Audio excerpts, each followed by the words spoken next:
So the Tower of Babel, it's something that happened a long time ago. It's thousands and thousands of years ago. If you look at Bible history, it's almost 4,000 years ago that this happened. But the Tower of Babylon explains to us a lot of what's happening in the world right now. It explains to us this whole kingdom of Babylon from the time of chapter 11 in Genesis all the way to Revelation today. So let's look at verse 1. I'm going to share my screen with you so you can see. Can you guys? Yes, we can now see. Okay, fantastic. So let's look at Genesis 11, verse 1. It says, the whole earth was of one language and of one speech. So we're only going to look at verse 1 today. We're not even really going to look at the rest of the verses because verse 1 is very important to understand. This man, Nimrod, who was the leader of Babylon in the time. So we remember in chapter 10, we had Noah and his sons. And chapter 11 is the Tower of Babylon. And then from chapter 12 onwards, we've got Abraham, Isaac, and Jacob. So here in the time between Noah and Abraham, we have this guy called Nimrod. He was the leader of Babylon. So Nimrod represents everybody that was in rebellion against God. Just like Lucifer, he also was in rebellion, Satan. You remember, we will get to Isaiah 14 just now. Satan also started a rebellion in heaven. And that's why he is today the enemy of God. So Nimrod was the one that started a rebellion against God and against God's people on earth. He gathered a lot of people. If you look at chapter 11, you know, it says the whole world. You see here, he gathered the whole world around Babylon. And then they started building the tower. Just like Lucifer in Isaiah 14 and even in the New Testament. It says that he misleaded and he deceived a third of all the angels in heaven. Now the Bible says there are myriads and myriads of angels. So that's like hundreds and thousands and millions of angels. So if Lucifer was able to take 30% of all those angels, it's a lot. So Lucifer has a big army, and Nimrod here, he had a big army, and he was gathering around the Tower of Babylon. I want us to look at the name of Nimrod. I want to show you here in Genesis 10, chapter 6, we look at the name of Nimrod. I want to show you in the Hebrew. So there you can see Nimrod, it means, it says Nimrode. And the origins of this word Nimrod, means that it is a guy that's in rebellion or a guy that is very strong. Now, Nimrod was a very strong man. Even if we look at chapter 10, let's go to chapter 10 of Genesis.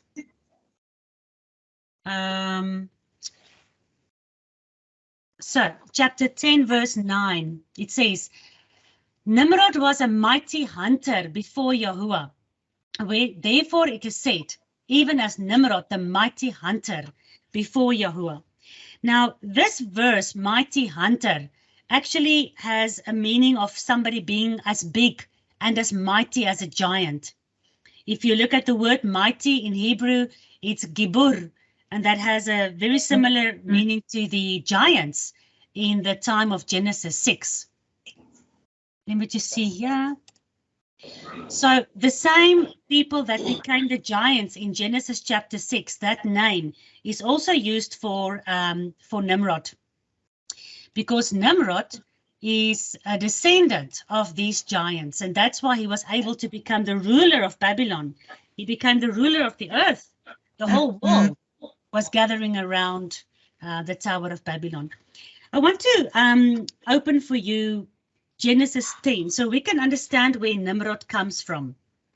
So Genesis 10, verse 6, Noah had 3 sons, Sem, Cham, and Japhet. Now the sons of Cham, who can tell me what was the problem with Cham? Was Cham a good son to Noah?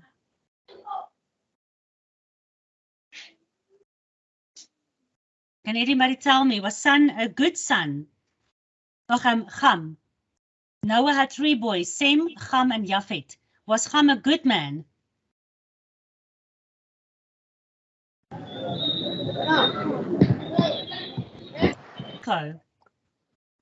So out of the 3 sons of Noah, Cham was the one that did something bad, and Noah cursed him.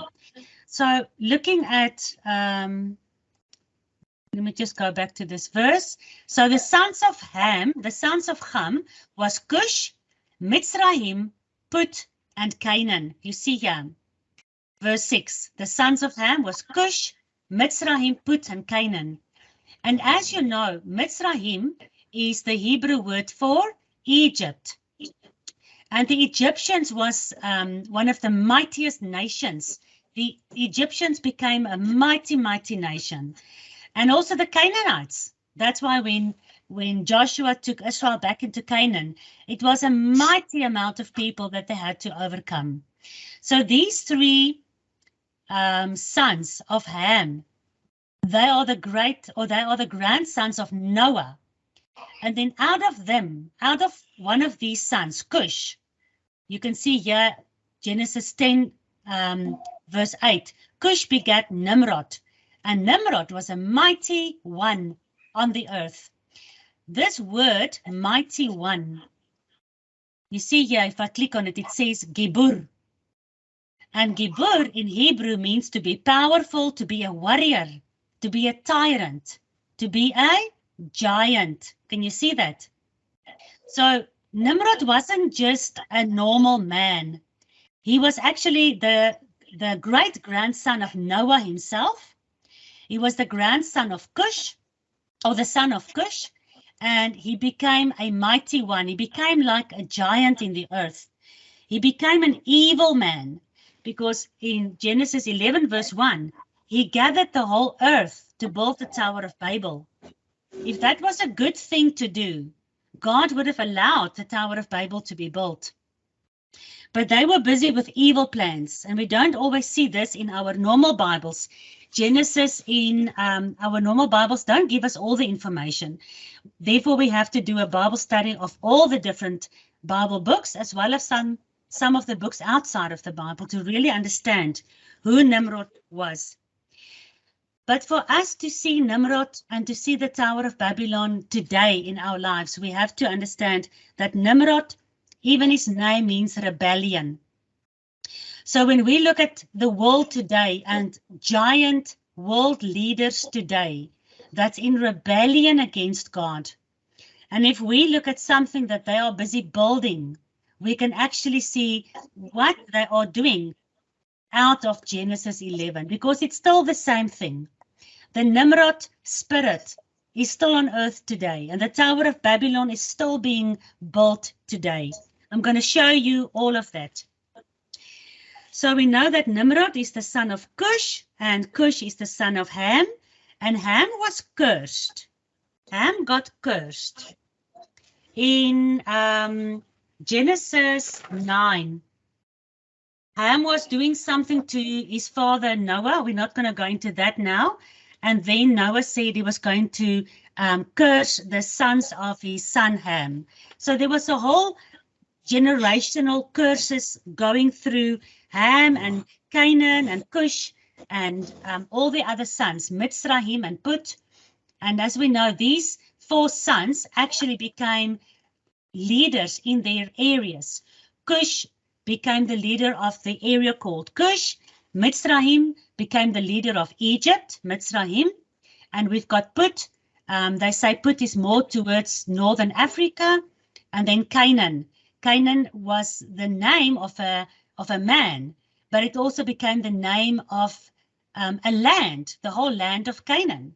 Like Mitzrayim, that is Egypt in Hebrew, it was the name of a man, but these men were such great world leaders that these names became the name of a country, the whole country of Egypt was called after these names.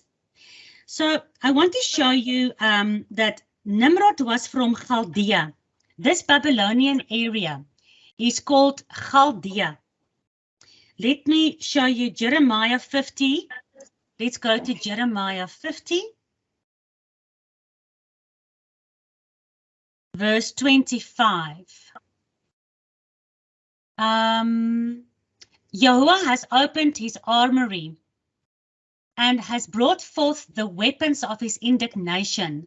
For this is the work of Yahuwah of hosts in the land of the Chaldeans. So here you can see in the previous verse, it says Babylon. Jeremiah 50 verse 24, I've laid a snare for you, O Babylon. And then it talks about the land of Chaldea. So here you can see that the land of Chaldea is the same land as Babylon. And it's important to understand because Nimrod was the ruler of Babylon, but Babylon was also called Chaldea. And the reason we have to understand that is because Babylon and Chaldea has a very sinister meaning. First of all, Chaldea. Let's quickly show you what the Chaldeans were, who the Chaldeans were.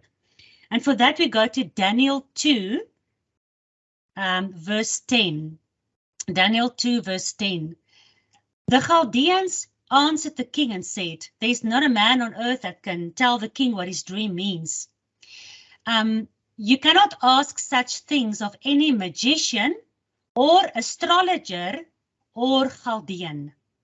So you see here that to be a Chaldean, you are a magician, you are an astrologer, you are actually somebody that has magical powers, you are somebody that doesn't worship the God of the Bible, but you worship the magical, mysterious, occult, esoteric God that the Bible says, you know, we are not supposed to do magic. We're not supposed to look into astrology. We need to stay away from those things. Now, Nimrod was a king. His name means rebellion. He's gathering all the world around the Tower of Babel. He is causing all the world to speak one language. Remember, yeah, Genesis 11, verse 1, the whole earth was of one language and of one speech. So while he had everybody speaking one language, everybody gathering around the Tower of Babel, he started the rebellion against God. And the whole system, this whole Babylonian system, is the system of occult, of demonic demon worship. It's a system of rebellion, astrology, astronomy, and magic. And it's not just in the Old Testament that we read about this. This kind of demon, this kingdom of darkness that is built here by the Tower of Babel is still prevalent today. I want to show you also that it's important for us to understand that this area of Babylon where Nimrod was ruling, that it's called Chaldea. And for that, I take you to Genesis 12, verse 4. Genesis 12, verse 4. So here we see that Abraham was called by God. God was making a covenant with Abraham. He was choosing Abraham out of the whole land of the Chaldeans. So Genesis 12, verse 4. So Abraham departed as Yahuwah had spoken unto him, and he took Lot with him. And Abraham was 75 years old when he left Haran.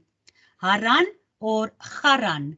In the Hebrew, you can say Haran or you can say Haran. So here I want to show you that Haran is a city in Chaldea. And I want to prove to you actually that Abraham was living in the same area of Babylon where Nimrod was living. And God was calling Abraham out of this area of Haran. So again, let's quickly go into the Hebrew, and you can see here Haran. You can see there in the Hebrew, H Strong 2771, it says Haran, and that is the name of a man as well as the name of a place. Now, Haran is a city, and the meaning of that city is it is to be angry or to burn or to be kindled like a fire. It's a dry city. And this is true. The city of Haran, as well as the whole world of rebellion, will one day be burned like dry wood by the God of Genesis, the God of Abraham.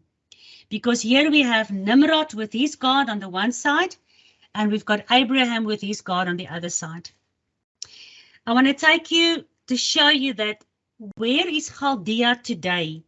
Chaldea is in southern Iraq, in the Middle Eastern countries. Chapter 11, verse 28. So out of this area, Haran, where Abraham was coming, this was the area of chapter 11 that is called the Babylonian area. So Genesis 11, verse 28. Genesis 11, verse 28, it says here, the descendants of Terah was Abraham and Haran. And it says Terah begat Abraham, Nahor, and Haran. So Haran was actually one of the brothers of Abraham. And then Haran died before his father Terah in the land of his birth in Ur of the Chaldeans. This is very important for us because Abraham was called to come out of Ur of the Chaldeans, out of this city in Haran, in the city where Nimrod and the Tower of Babel was in rebellion against God. So if we go to Acts 7, verse 2, I want to show you in the New Testament how the whole Bible is about this God who called Abraham out of the land of the Chaldeans into the promised land, because it's the same thing that me and you will go through. We also are called to come out of the land of the Chaldeans, and we are called to come into the promised land with our God. And we are also called to come out of rebellion and not to gather around the Tower of Babylon. So let's go to Acts chapter 7, verse 2. And here it's Stephen that's talking, it's Stephen's speech, and he's saying, men and brothers and fathers, listen, the God of glory appeared unto Father Abraham when he was in Mesopotamia, where he dwelt in Haran. So this area, Haran, is the area of Mesopotamia. It's the area where God has called Abraham out. Let's go to Genesis chapter 15, verse 7.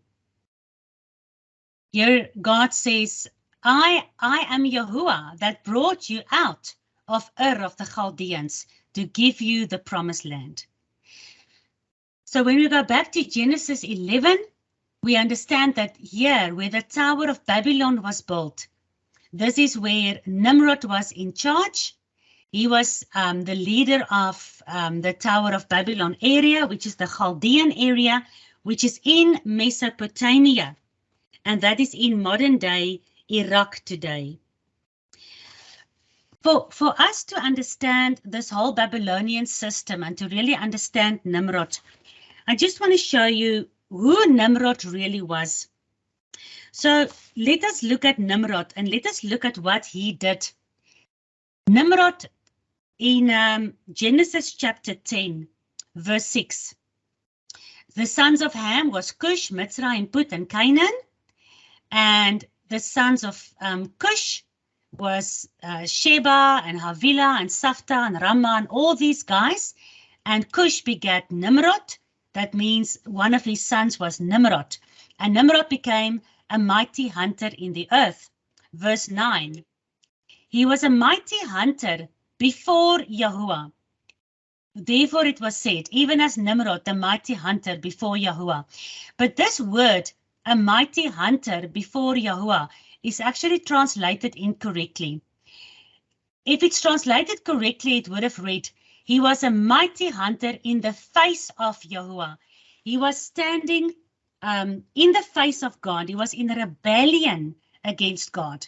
And he was a mighty hunter. He was, like we saw, mighty in Hebrew means gibur. And gibur has to do with giant. He was a descendant of the giants of Genesis chapter 6 through Ham and Ham's wife, and then through the lines of Cush. He actually had giant genetics inside of him. And then he started building his kingdom. So let's look at his kingdom here. Genesis 10 verse 10. So this man that was in rebellion against God, he was the leader of all of Babylon. He was in the land of Chaldea. God called Abraham to leave all that behind, because that's what the children of God must do. We must leave the kingdom of Babylon behind. Now this guy Nimrod, his name means rebellion. He was a mighty, strong giant hunter right in the face of God. He was in rebellion against God. He didn't worship Yahuwah, the God of the Bible. And his kingdom, look at all these cities. His kingdom was Babel. That was his first kingdom that he built. And then he built Erech. That was his second kingdom. And then Akkad, his third kingdom. And then Calneh. All of this was in the land of Shinar. So this valley, or this land of Shinar, is also called Mesopotamia, and it's also called Chaldea, and it's also called Babylon. Here you can see all these cities, all these kingdoms that he built, Nimrod, in the land of Shinar.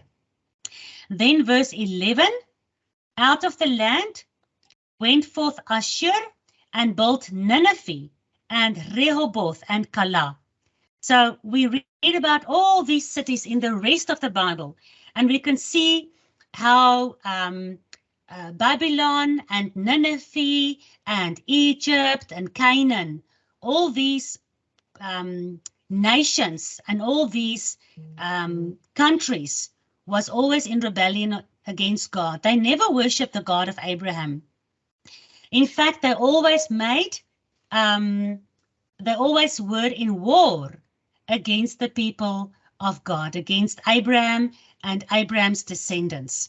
So these descendants of Nimrod is the enemy of God, as well as the enemy of Israel. I want to spend some time quickly and just tell you that when we look at these kingdoms that Nimrod built, the first one is Babel. Now, Babel in Hebrew is Strong's H1101, and Babel in Hebrew means to mingle, or to mix, or to confuse. Now let's look at the first thing. Babel in Hebrew means to mingle. Now remember, Nimrod was a descendant of the giants. He already had mixed genetics inside of him. And this is important for us to understand when we study the Tower of Babel today and the Nimrod leader today that's in rebellion against God. I want to take you now quickly to Daniel 2. Daniel, the book of Daniel, chapter 2 and verse 43. So here in Daniel chapter 2, King Nebuchadnezzar had a dream. And a part of the dream was of this big statue. And in this big statue there was the head of gold. You must read for yourself the whole Daniel chapter 2. Head of gold, the breast of silver, the hips of bronze, and the legs of iron. And then this statue that King Nebuchadnezzar was dreaming about, on the end of his two legs of iron, of course you've got 2 feet at the end of 2 legs. But then at the end of your 2 feet, you've got toes. And this king was dreaming about even the feet and the toes. So the fourth kingdom that he was dreaming about, Daniel 2 verse 40, the fourth kingdom was strong as iron, and it will break in pieces everything on the earth. And then he saw The feet and the toes were partly of potter's clay and partly of iron. The kingdom shall be divided, but they shall be strong as iron, but they will also be weak as clay.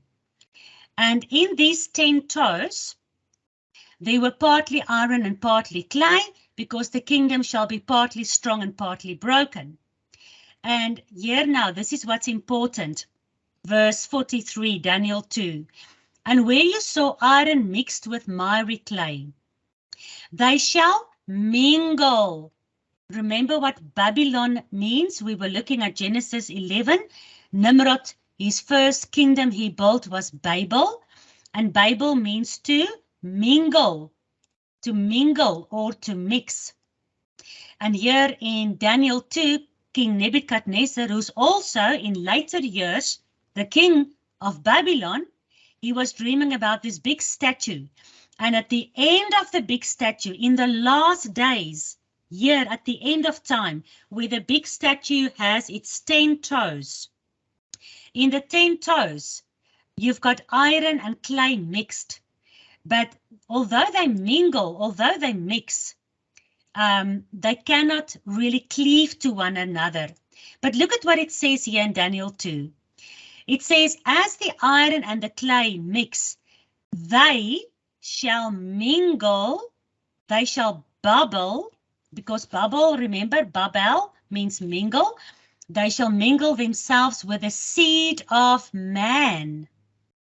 So the end time Babylonian leaders who has the rebellion of Nimrod, who also is busy building the Tower of Babel.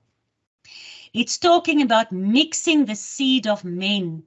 They are trying to do Babylon again, because Babylon means to mingle or to mix. And we can see the end time prophecy in Genesis 11, where Nimrod was trying to mix all the kingdoms of the earth into one kingdom. And he made one language, they're all speaking one language, and they were all gathering as one around the Tower of Babylon in Chaldea, where they started building the tower. And that's exactly the same kingdom of the Antichrist today that is busy assembling themselves together.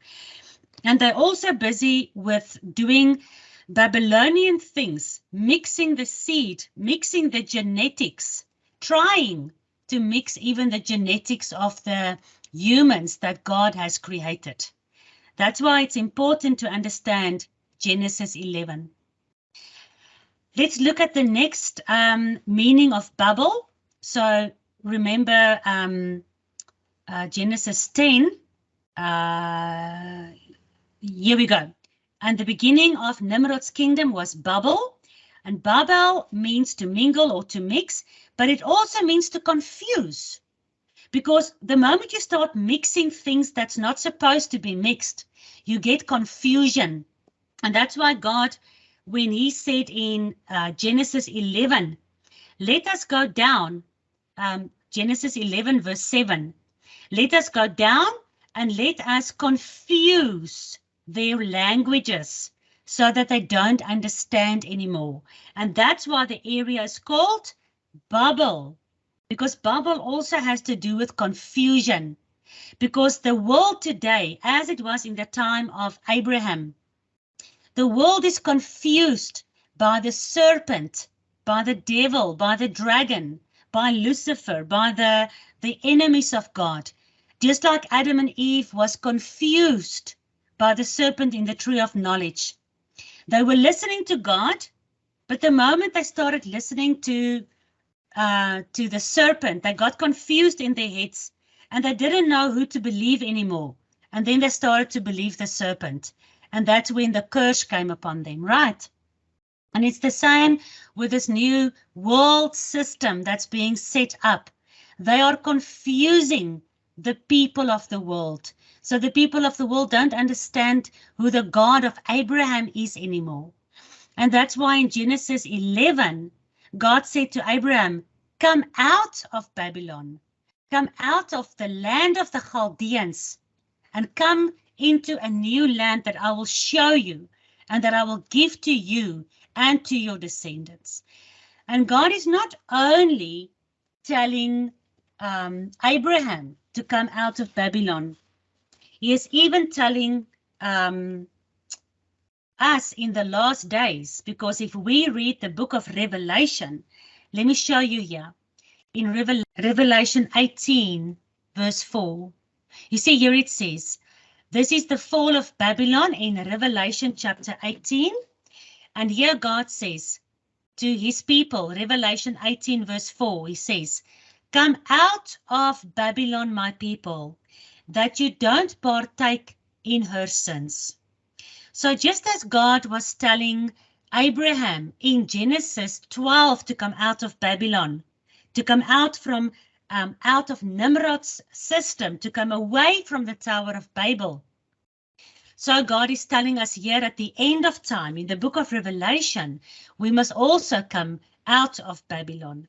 And that's why the names of places in the Hebrew is always very important to understand the meaning, because Babel, now we see it means to mingle or to mix, and it also means confusion, and God wants us to come out of that system.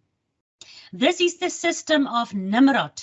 This is the system and the kingdom of Babylon, and we are not to be part of that kingdom. We need to come out of that kingdom. Another definition of Babel, we all know that El or Elohim means God. So when we talk about El, like remember Elijah. Elijah's name in Hebrew is El-Yah. Elijah, El-Yah, and it means God is Yahuwah. El is always used as a short for Elohim, which means God. So if you look at the name Babel, look at this name Babel. Can you see El at the end? So the beginning of the word is then Bab, and then we've got El at the end. So if El means God, the short of Elohim, what does Bab mean? B-A-B. Bab means it's like a gateway, or it's another way. It's another entrance to El. Babel means another entrance to El.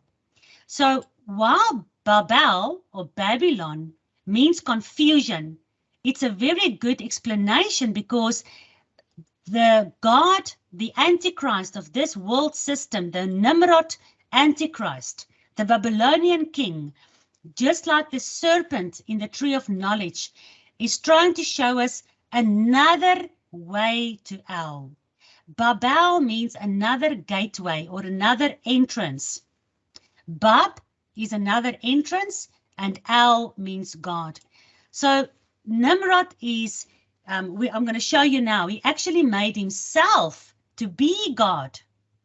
We're going to look at that, just like Paul talks about the Antichrist in Thessalonians. He will make himself as if he is God. And that is why it's important to understand that the whole Babylonian mixture and confusion is about bringing another El or another God to us. And this is why Nimrod was gathering all the world around the Tower of Babel, because he wanted to show them another way to another God. He wanted to steal the people away from the God of Abraham, and he wanted to show them another way. And that's why Yeshua says, I am the only way to Father Yahuwah, because there are many other ways.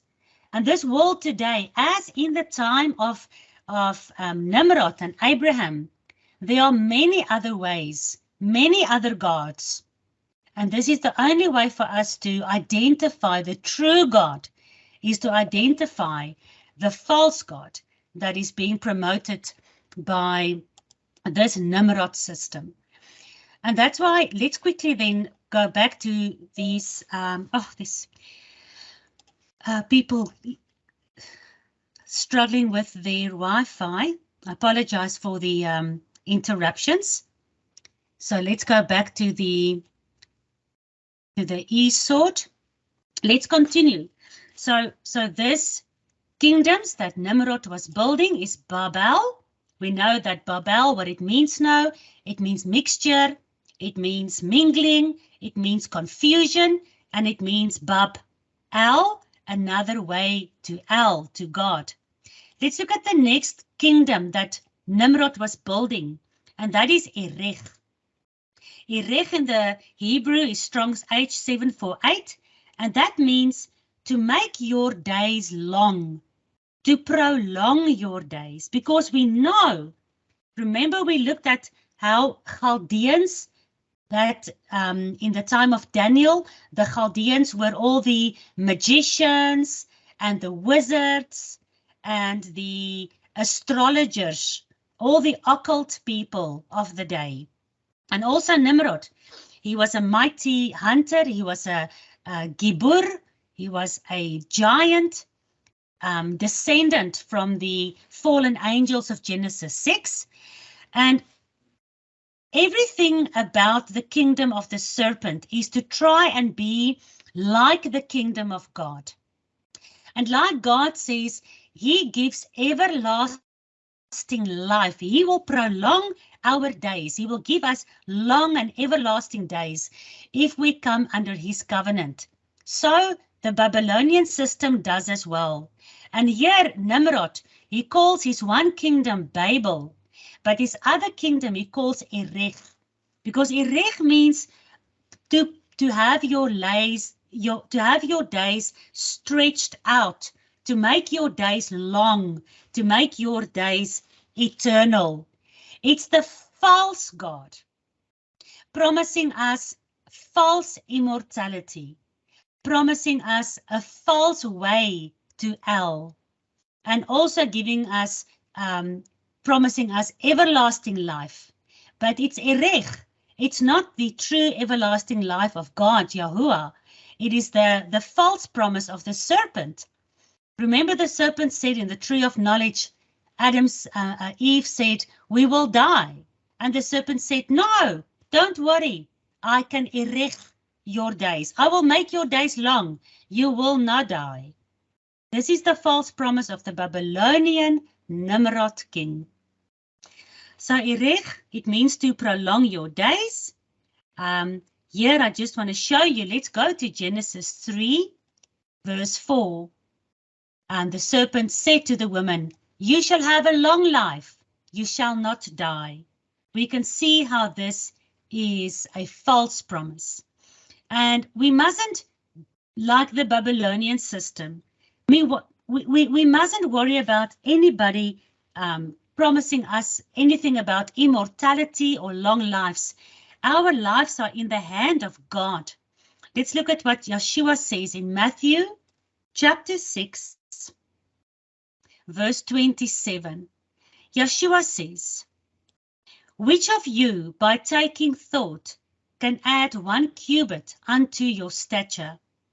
Some of these other translations, verse, what was it now? Verse 27.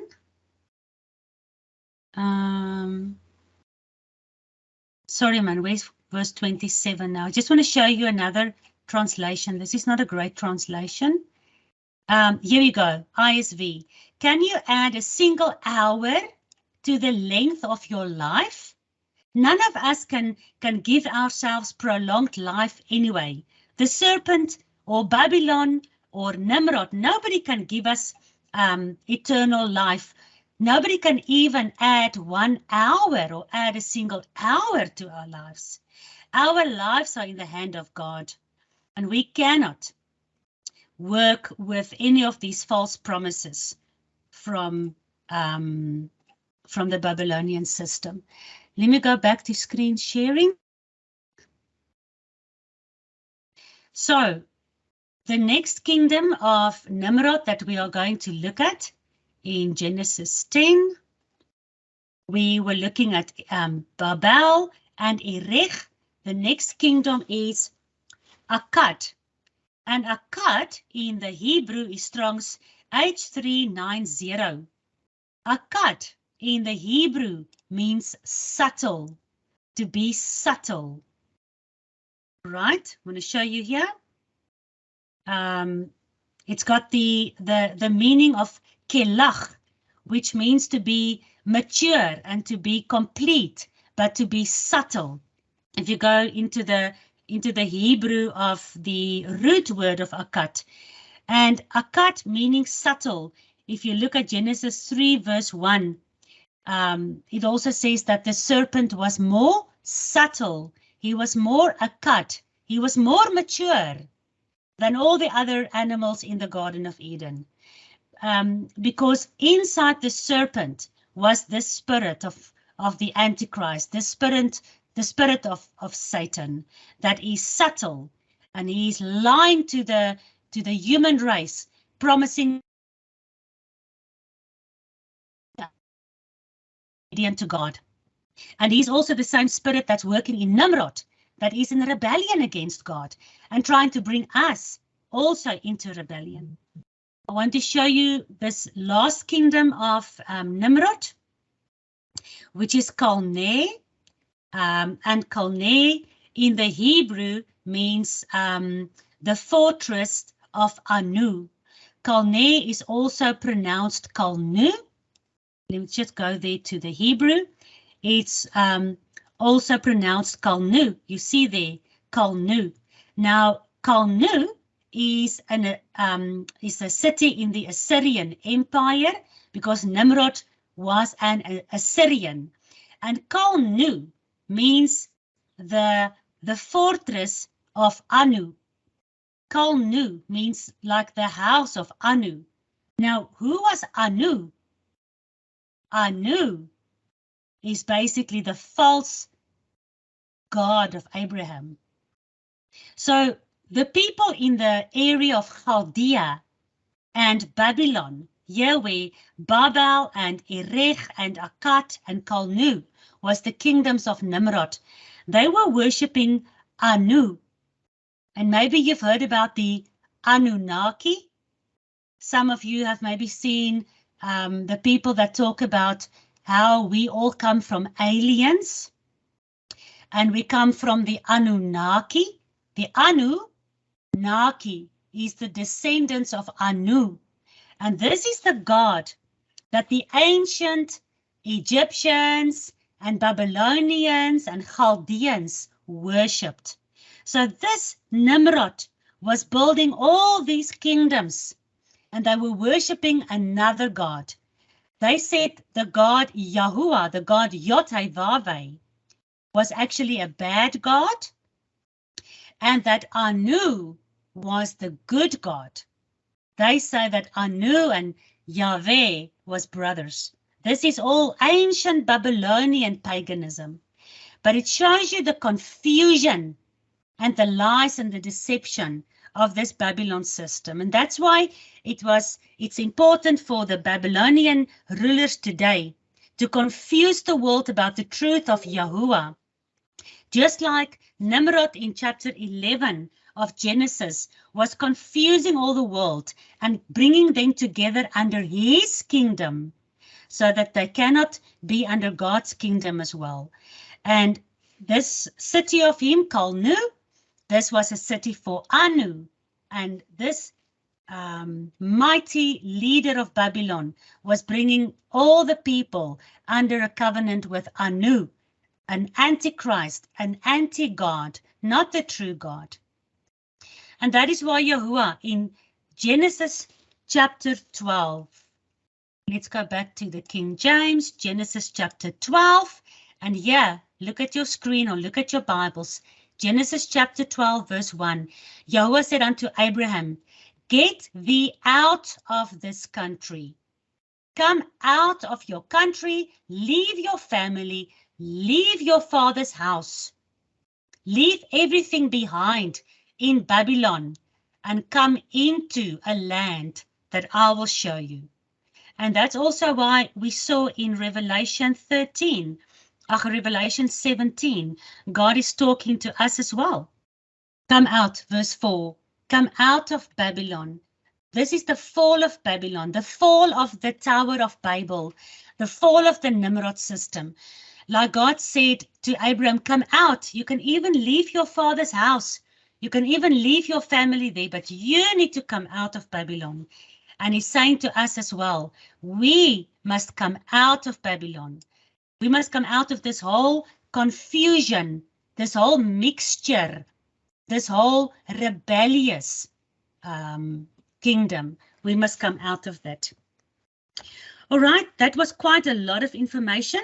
Now, I quickly want to explain to you, if you look at the Tower of Babel, I want to share my screen with you. I'm hoping, not sure if you can see my screen now. Let's try sharing like this. Here we go. I hope you can see that.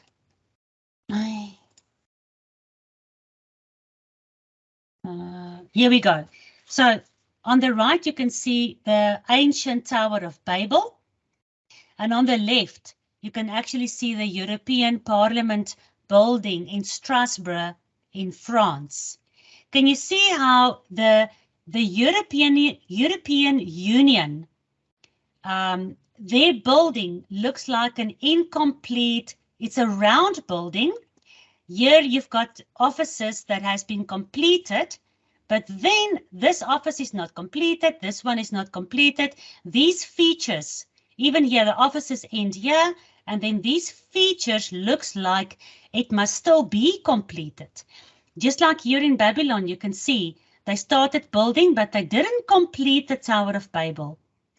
Why didn't they complete the Tower of Babel? Who can tell me?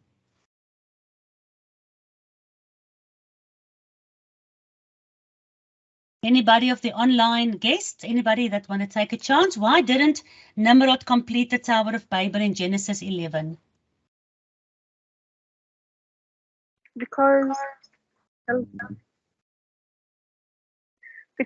God came down and they were confused. They couldn't speak the same language for the building to continue. So who stopped them to complete the tower? It was God. Yes, fantastic. Exactly. The reason they want to build this whole Babylon Tower system again is because they said the first time God stopped us. The second time, he will not be able to stop us again. The whole world government systems today, we call them the United Nations, because it's all the nations of the world that is uniting around the Tower of Babylon again, wanting to make Nimrod, the Antichrist, the beast, wanting to make him the king and the God of this world again. And they say this time they will overthrow God. This time they will destroy God. And if you look at what the serpent in the tree of knowledge has done, he has confused Adam and Eve. And we are still confused today. There are so many religions today. And even the true religion of the Bible, there are so many different churches today. We all read the same Bible, but we can never agree on what it means. Because the Tower of Babel system is not only a physical tower, but it is a spiritual tower. It is a spiritual kingdom. It is a false spiritual religion. And that's why we have to understand both the physical and the spiritual application. But just here on the physical side of it, look at how interesting it is that the European Union, all the nations of Europe that are uniting together to form a new world order, a new global government, a one world order. They're all gathering in their parliament buildings. They are making confederacies and organizations, and they are all partnering, gathering together. And it's funny for me, or it's suspicious for me, that they chose to make their head office look like the Tower of Babylon. Just a little bit funny for me. Because if I look at the Tower of Babylon, we can look at the foundation. We know that Nimrod started in Chaldea. And Chaldea is also called Babylon. We can call that the next step. Nimrod declared himself a god. I'll show you that. I want to show you that. Genesis chapter 10. Let me share my screen. Why does the screen sharing stop every time? Don't understand. It's so stupid. Okay, so I want to show you here in Genesis chapter 10, verse 8. And Cush begat Nimrod, and Nimrod began to be a mighty one in the earth. He began to be a king in the earth. He began to be a strong world leader, a giant world leader in the earth. This is Nimrod. He began to be worshipped like a god. And remember, he's a mighty hunter. If you didn't worship him, he wanted to hunt you. He wanted to kill you. He was a mighty hunter, not before the Lord, but against the Lord, in the face of the Lord. He was in rebellion, right in the face of God. He wasn't even scared of God. Now, if we look at the Tower of Babel, so the first level of the Tower of Babylon is Chaldea. The second level is Babylon. The third level is the king of Babylon, Nimrod, became a mighty God-like giant king, ruler of the earth.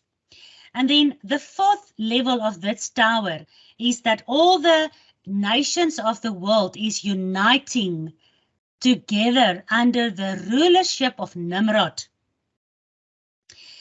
Another level of this tower is that they all spoke one language.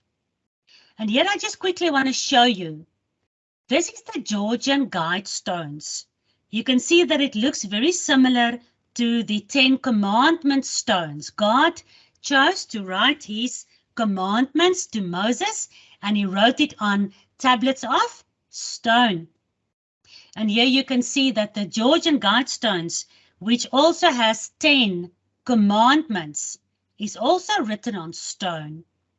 Let's quickly look at some of the commandments that is on the Georgian guide stones. It says here, maintain humanity under 500 million in perpetual balance with nature. That is their commandment number 1. This is the Babylonian system, the New World Order. This is their commandment. They want to depopulate the world and bring us under 500 million people only. You know that we are now over 8 billion. The second commandment is to guide reproduction wisely, improving fitness and diversity. What they're basically saying is reproduction. They are not going to allow any human being to reproduce in the future. They will guide, they will decide who will be reproducing and who will not. Because remember, they must maintain humanity under 500 million. So normal marriage and children in the future will not be so easy anymore. Then look at their third commandment. Can you see it on your screen here? Unite humanity with a living new language. Let me see if I can make it bigger. Let me see if I can make it bigger. No, it doesn't want to make it bigger. But you can see here where we were on the previous, where is it now? You can see here, commandment number 3, unite humanity with a living new language. There will be one world language, just as in Genesis 11, under this new Nimrod system. So level 1 of this Nimrod Babylonian system is Chaldea, Remember, Chaldea means sorcery, magicians, astrologers. The second level of this tower is Babylon. Chaldea is called Babylon. Babylon means to mingle, to mix, to confuse, to give another bab, another gateway to El. And the next level of this tower is that Nimrod will declare himself to be a god, to be worshipped like a god. The fourth level of this tower is all the worlds are united. The next level of this tower is all speak one language. And I'm showing you how this is done in ancient times as well in this new modern times of ours today. The next level of this Nimrod Babylonian system is that Nimrod ascended unto the throne. If we read the book of Yashar, Yashar used to be in the Bible and the Roman Catholic Church has removed it out of the Bible. But if you read the book of Yashar, you'll see that Nimrod, who was a mighty hunter, who was a big giant ruler, who was a rebellion, he was very good fighter. He killed a lot of people. And eventually they made him the king. He ascended onto the throne of being a king. He was no longer just a king, but he was also being worshipped as if he was a god. So he was a godly king. And that's what we need to understand for the Antichrist as well. In the end of days, in the book of Revelation, we're going to get to that, where the end time Antichrist will also ascend onto the throne and want to be worshipped as a godly king. The next level of this tower is that Nimrod, just like the serpent, deceived all the world. Nimrod was telling everybody, it is very important for us to build this tower. Why? How do you think Nimrod was able to convince everybody to come and help him build this huge tower? He was using something that happened to make people afraid, so that they believed that building this tower is a good thing. Who wants to take a guess? What was Nimrod telling the people? Why will it be a good thing to build the tower?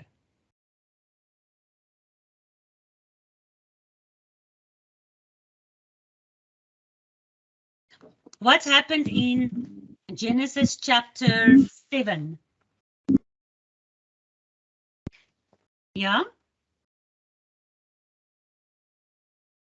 What happened in Genesis chapter 7? The flood. Yes. Yes, the flood happened. So what was Nimrod telling the people? Oh, God destroyed the world with a flood. So I will save you. If God tries to destroy the world again with a flood, you must belong to me. You must come and worship me and come and help me build this big high tower. So that if God sends a flood again, I will be able to save you in my big tower. Can you see the deception of the Antichrist, of the serpent? This is a very clever system because even today, we have the United Nations, the European Union, who works from the Tower of Babylon in France. They are telling the world that there's something coming onto this world that will destroy the world, and only if we take their bubble, their Babel, their genetic mixture, their confusion, the genetic untested things that they want to inject us with, they are telling us that will save us from this thing that's coming upon the world that will destroy the world. Just like Nimrod was telling people, when God tries to destroy the world again with a flood, he will not be able to do it, because I will build a tower that is so high that God can never destroy us again with a flood. This is the spirit of the Antichrist, the serpent. the next level of this tower is that the people then became the slaves of Nimrod. In the beginning, they believed Nimrod. They thought Nimrod maybe was a good guy. They thought it will be a good idea for their own health and for their own lives. It will be a good idea to help Nimrod build this big tower. So if there is ever a flood again, they can save their lives. But as the years, because it took many years to build this tower was very high. And over the years, all the people that was joining Nimrod became their slaves. Eventually, Nimrod was this godly king. He was worshipped as a god. And if you didn't want to worship him, he killed you. If you didn't want to help build the tower, he killed you. So he was deceiving all the world to come together. They were speaking one language. They were working on one nice project together. And as the people started saying, but I don't want to build this tower anymore. I don't think God is going to destroy us with a flood anymore. And they tried to give up and they tried to go home. Nimrod killed them. So the people became too afraid. But now they were already slaves. So just like today, people are believing a confusing message that the nations and the leaders of the world that's gathering around Babylon, that they are telling us. We are believing that there's a problem, and that problem is going to kill everybody in the world. And we have to take their solution. We have to gather around their tower. They're working out of their towers. And they are just like Nimrod, who is in rebellion against God. And they also want to, like, remember we saw how Babel means to mingle, and how Daniel, in the book of Daniel, King Nebuchadnezzar was dreaming about this whole statue, the Babylonian, Roman, Greek, and then the kingdom at the end that was a mixture between Rome, the Roman system, the Roman kingdom that came after the Greek kingdom, that came after the Babylonian kingdom, how that kingdom will rule in the end, and where the 10 toes of the statue represents the 10 kingdoms of the world in the last days, and how those kingdoms is a mixture of clay and iron, and it wants to mix with the seed of men, because the genetic mixture inside Nimrod from the fallen angel system of Genesis 6 really wants to mix with the seed of men. This is what this huge whole Babylonian tower is about. It's about Satan, who actually, with all these things that he's busy with, his biggest idea is to mix the seed of humans so that humans are no longer purely human. And then we will automatically be part of the tower system, and we will be changed into something where, if we read in the book of Revelation, it says every human being that doesn't carry the mark of the beast inside of them will not be able to buy and sell. But God says every human being that has undergone this genetic change of the mark of the beast, they will be destroyed in the fire of God's judgment. That is why we have to understand Nimrod, the Tower of Babel, and this world system that it represents. Because otherwise, how will we understand the book of Revelation? That is why God over and over and over tells us in Isaiah 46 verse 10, God declares the end out of the beginning. He declares what will happen here in the end of days out of the book of the beginnings, Genesis. All right, I need to continue, but there is a lot still that we have to look at. Let's see where we are for time. We are almost at 2 hours. I think we have to bring a second session in here. Let's do this was session 1, I think next Sunday, guys, we come together again at 11:30, and then we do session number 2. If I can give you homework so that you can prepare for session number 2, I want you to read the whole Genesis 11. I want you to read Isaiah, the book of Isaiah, chapter 14. The whole Isaiah, chapter 14. I want you to read Jeremiah 50, the whole chapter. Jeremiah 50. And I want you to read Psalm number 2. So it's Genesis 11, it's Isaiah 14, it's Jeremiah 50, and it's Psalm 2, the whole of Psalm chapter 2. So let's stop here today because 2 hours is a long time, and I've given you a lot of information.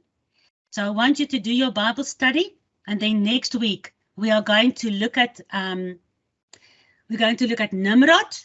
We're going to look at the beast of Revelation. We're going to look at the Assyrian of Isaiah 14, and we're going to look at the kings of the earth of Psalm number 2. And I'll show you how they are all exactly the same. And if we understand Nimrod, we will understand the whole end time Antichrist government system. And we will have the wisdom and the understanding to not be confused by their language.